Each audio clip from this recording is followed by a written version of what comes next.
Well, after not too long of a wait, Season 6 is finally upon us. After Season 5's send-off with the time travel plot, I couldn't wait to see the continuation of Starlight Glimmer's story and how she would adjust as Twilight's pupil. It was a great plot to have Cadance and Shining Armor expecting their first baby near the end of Season 5, but I was honestly shocked the writers decided to take on that plot again for their premiere for the 6th season. I knew they would have to touch upon it again eventually, but it was definitely a pleasant surprise rather than a rude one, especially that the writers utilized the two-part episode formula so it wouldn't be tossed in just one episode. With Twilight now the teacher and Starlight a student to her, the way this whole relationship between the two and the rest of the main six is, to me, kind of like a NASCAR team welcoming a rookie driver to their ranks. A team member that's nervous but willing to learn from the veterans. First off, I really enjoyed the direction the writers took with Spike in this episode. Having him sort of taking charge and being a cheerleader in a way to help Starlight learn about friendship is a great way to show the potential his character has. After episodes like Princess Spike and Spike at Your Service, it was such a breath of fresh air to see Spike used in this way. He can be helpful without Twilight there micromanaging him. I can only hope Season 6 uses him exactly like this. And it didn't bother me whatsoever when Spike stopped to recite how he saved the Crystal Heart back in Season 3. Starlight tricked him, but the way he recited it as more humble didn't make it cringeworthy or eye-rolling in the least. We all know that besides waiting to see Starlight's new role on the show, everyone was eager to see the first baby on the show since Pound and Pumpkin Cake were born in Season 2. Like I said earlier, it was a pleasant surprise to see the writers tackle this plot for the 6th season premiere. After the announcement episode back in Season 5, this was one episode I was eager to see. However, I know this won't be a popular opinion, but the baby wasn't as cute as I'd hoped. I'm not saying it wasn't cute at all, but I don't know. The baby wasn't what I was expecting, but that's not a bad thing. It still had very adorable and funny moments, such as when she clung to Pinky's face, almost like a facehugger from Alien, and Pinky freaked out. That had me laughing pretty hard.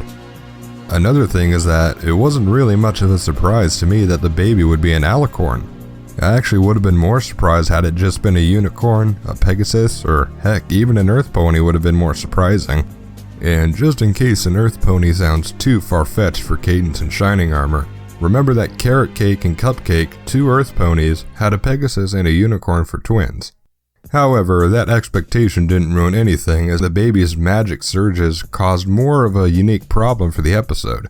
It's also interesting to note that this was the first season premiere to not have a magical villain causing problems. Season 4's premiere gets a technicality since it was Discord's fault that it happened in the first place.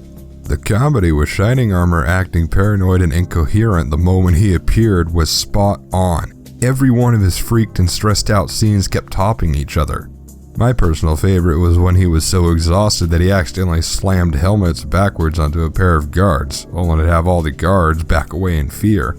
Even though I'm not a parent, and I don't plan to be one for at least a couple decades, I sympathize completely with the poor stallion. It was a great comedic way of showing that parenting is a full-time and tough yet rewarding job. And I'm really glad that the writers didn't have Shining lash out at anyone due to his exhaustion and frustrations. And then Sunburst. I not only liked his house and character design, but how he was introduced. Although vaguely, he at least still remembered Starlight was his friend and was still somewhat generally pleased to see her. But the main thing I really enjoyed about Sunburst is he shared practically the exact same fear as Starlight. He didn't go on to become an all-powerful wizard like Starlight expected, but once he remembered she was his friend, he was afraid to admit that he didn't reach her expectations and that she'd be disappointed. Her fear that because of what she did to the villagers back in Season 5 would repulse Sunburst and make him not want to be her friend again, combined with Sunburst's fear, gave the two some really good chemistry. I like how they both tried to play off that everything was going great while Spike was there to try and get Starlight to get to the point, especially when Sunburst asked if something happened to her after he left, causing Starlight to overfill a teacup from her nervousness. The scene in the library where Twilight is trying to find a spell to fix the Crystal Heart offered some more funny moments from the baby. I couldn't stop chuckling while everyone except Twilight is doing whatever they can to catch the baby. I especially loved Cadance and Shining Armor's lines. I thought you were taking care of the baby. I'm trying! And I really loved Rarity popping up out of nowhere with a net of all things to catch it. But then, that line that Twilight said after Cadence found the book. It seems fine for a table read, but why would the writers leave it in? Without this, I don't know what we'd do. I mean, you might as well have stamped "This book will be destroyed" right on the front cover.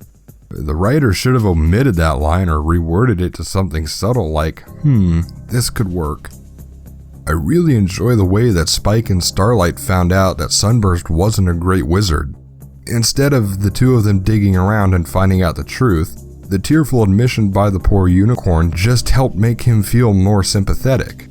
He wasn't hiding the truth because he wanted to brag to Starlight that he was a big wizard, he just didn't want her to think he was a failure for not becoming what she thought he would. And it also didn't help him that since she was Twilight's protege, he felt even worse.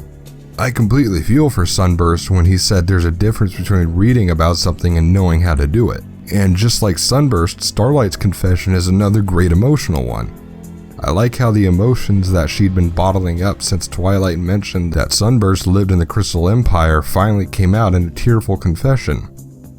See, being afraid of confessing something, especially to a friend you've been estranged with for so many years, makes it that much harder to admit. The fear and guilt build up so much that the mere thought of the friend knowing eats you alive. Having both Sunburst and Starlight give tearful admissions just proves that there's still a spark left in their friendship and that they both made mistakes. Sunburst for not keeping in touch at all with Starlight while he was at magic school, and Starlight, well, we already know what she did. The way that both stories came together to fix the Crystal Heart in the end was great.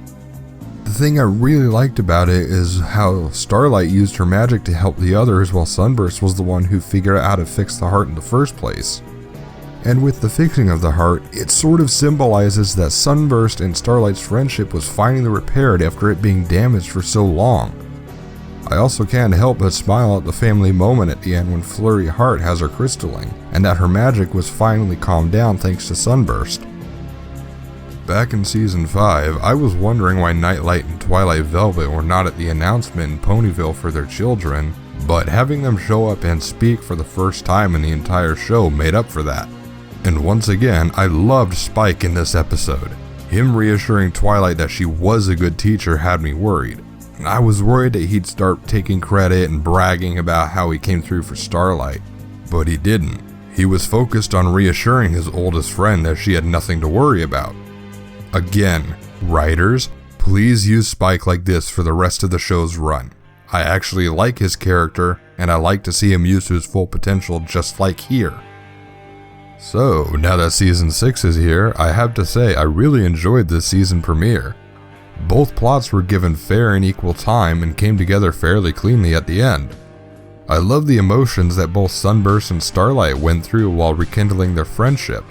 It was a great lesson that it is hard to come clean to a friend, especially one you haven't seen in such a long time. But the more you worry about it, the harder it is to confess. If they really are your friend, they'll understand and help you through it. The scenes with Shining Armor and Flurry Heart were pretty darn funny and somewhat charming at the same time.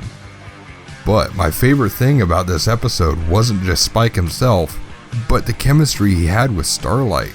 I thoroughly enjoyed watching the two of them sort of bond in the episode, and Spike always being ready to help her whenever she needed it. Her walking in on him in the bathroom and flexing his arms at the beginning of the episode was funny, yet great to see that Spike was happy to have Starlight in the castle. For the crystalling, I award the episode a green flag rating and hope we have more episodes like this during Season 6. However, I have a prediction for the season. It was stated earlier in the episode that normally alicorns only become alicorns through a great act of magic. I think Starlight will become one near the end of the season. What do you think? I'm Checkered Flag, and I'll see you the next time I get back from the track.